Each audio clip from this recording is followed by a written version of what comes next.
Hey guys, Stuart Gordon 666 back here with my third part of my October 8th, 2010 horror DVD update. This is the final part. I'm going to get started off with Adam Green's Frozen. This movie was really good. The only thing that was bad about it is maybe the first 15-20 minutes is really slow. And I just didn't like it at all.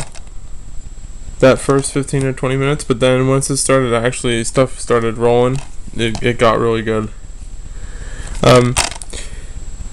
These three friends go up to the ski resort, and it's like late night, and they decide to go up one last time. This is how it pretty much gets into them being stuck up there. They go up one last time, but there's already three people that are coming down, and this one guy has to take a piss, and he's working at the lift, and he tells the guy that there's three more people up and then you can close down. So those three people that the kids see go down, and then they shut off and they're stuck up there. And then the one guy, I can't see him, I think it's Kevin Zegers, he jumps down, and I won't tell you what happens. Stuff happens with him, but all in all, it's a really good movie. It's really different from Hatchet. So don't go into this thinking like, oh, it's going to be like Hatchet, it's going to be gory and stuff, because it's not really that gory. This is the Anchor Bay release. So it's going to be, shitty case, shitty disc art. And I don't like that they're doing that anymore, because it sucks. I was speaking to someone at the Anchor Bay booth at Rune Morgue 2010, and they told me that because of the remake of I Spit on Your Grave, they most likely will be getting the rights to the original, and they'll be releasing a new DVD of it, and perhaps a Blu-ray.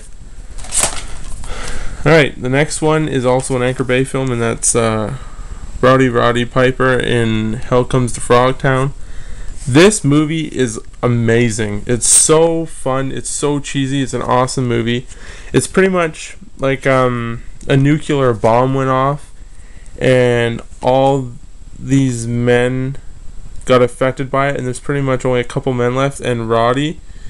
And the frogs have these 6 or 7 women captured, because they're the only ones who didn't really get affected by it. Well, it wasn't even women that really got affected by it. And Roddy Piper is the only fertile man left, so he's the only person who can reproduce with anyone, so they got to keep him alive. So they put this piece of metal, like a metal cover over his Johnson, and it calculates how much sex he has and what he's doing with it, and everybody wants to have sex with him. And it's actually pretty cool. It's pretty funny. There's one night where they're sleeping, and she's like a captain or something, and these two are about to have sex, and then she wakes up and catches them. It's pretty funny. He always makes these little funny comments. This movie's actually really good. Cult classic, I recommend this to everybody who likes Roddy Piper and a fun, cheesy movie. The disc artwork, and this is in a new case, and I didn't get to insert with it, which kind of sucks, because I know there's like a little booklet thing that comes with it, and I got this new, so yeah, definitely check out Hell Comes to Frogtown. Really good.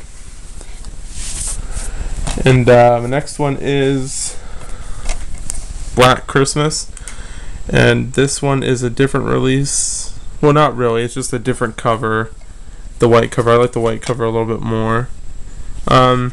This movie is watched a lot around Christmas time. It's my favorite Christmas horror movie, with Silent Night, Deadly Night. And this movie is filmed in Toronto, like an hour away from me, and it's pretty much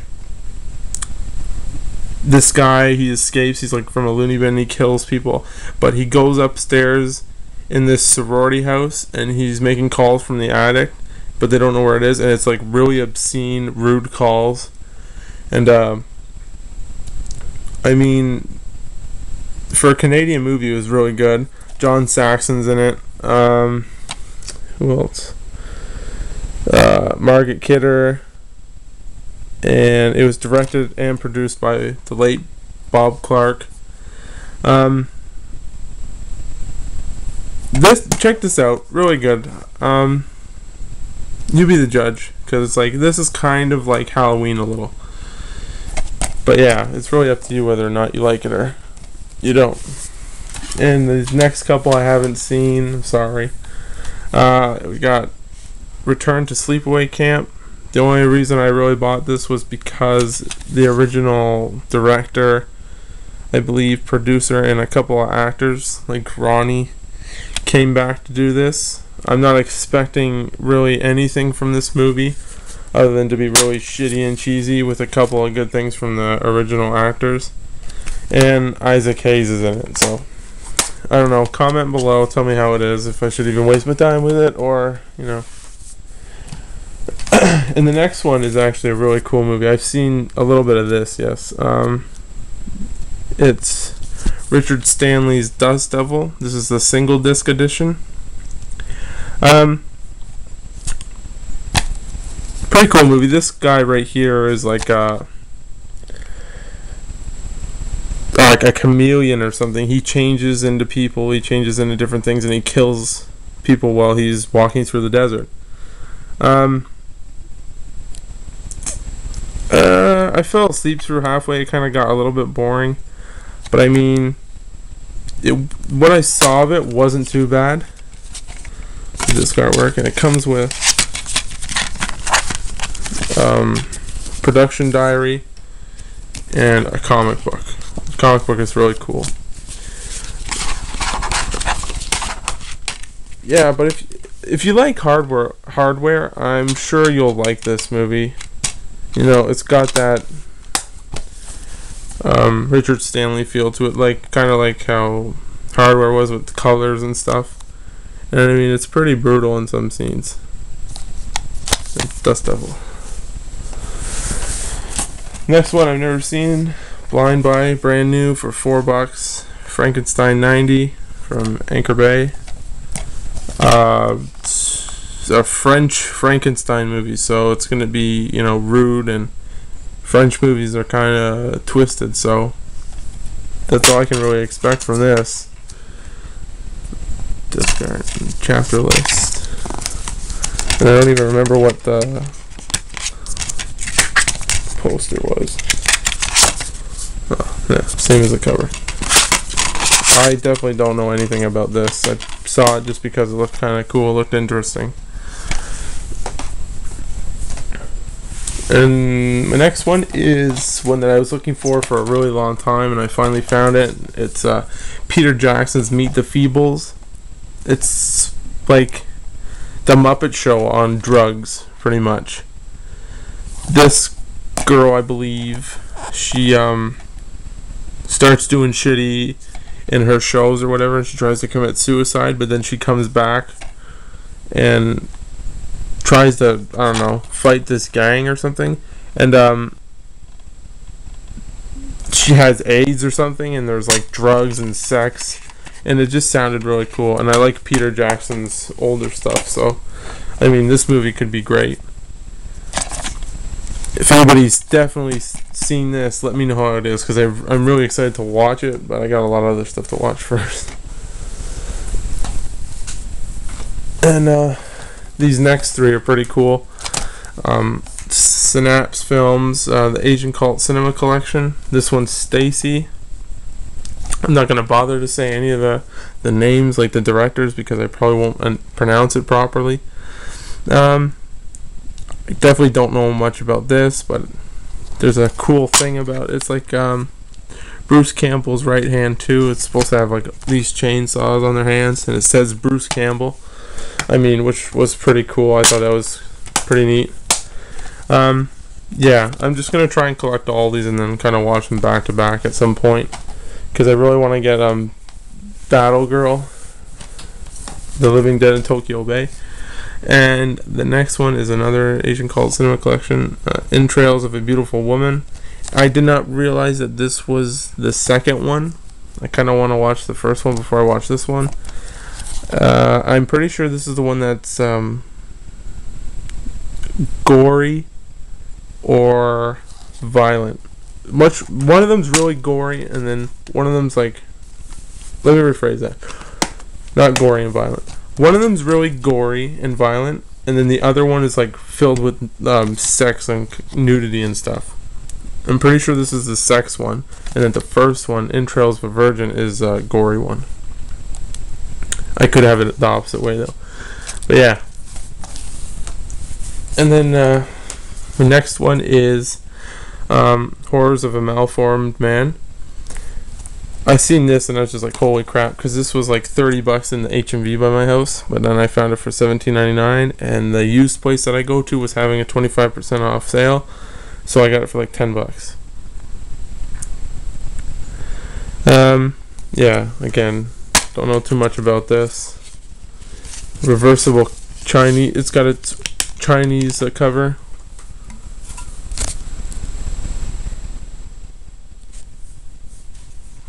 And I like the US cover a little bit more. Got a booklet. And I think, no, the back's the same. It's got this booklet. Pretty big write-up about it.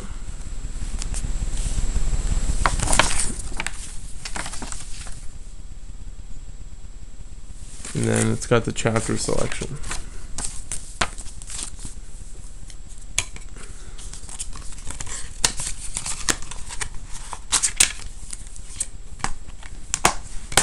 And then my last one is a really cool find, and I only paid $2.50 for this, and I was so happy I got it because I love the first one. And it's Fright Night Part 2, the original Artisan Entertainment DVD. I watched this on VHS a long time ago. I know Vincent makes a return, and I believe the original Charlie Brewster comes back. And I mean, the first one's a really good movie, really fun. This one, a lot of people don't like. I don't know why. I think it's kind of cool. It's not the best movie ever, but you know, what do you expect? And yeah, I was just happy to have this in my collection for $2.50 pretty much. And yeah, that's pretty much it. And I want to do a shout out to Zombie Flyboy. A lot of you people, I think, were subscribed to him, and it was BillyTheJigSawKiller, but his new YouTube account is Zombie, ZOMBI Flyboy. I'll have a link in the bottom box. So yeah. Thanks for watching, guys. Probably next week I'll do my video for Rune Morgue, either on the Monday or maybe the Sunday, and have it up for the Monday. Alright guys, thanks for watching, commenting, liking, subscribing, and yeah, take care.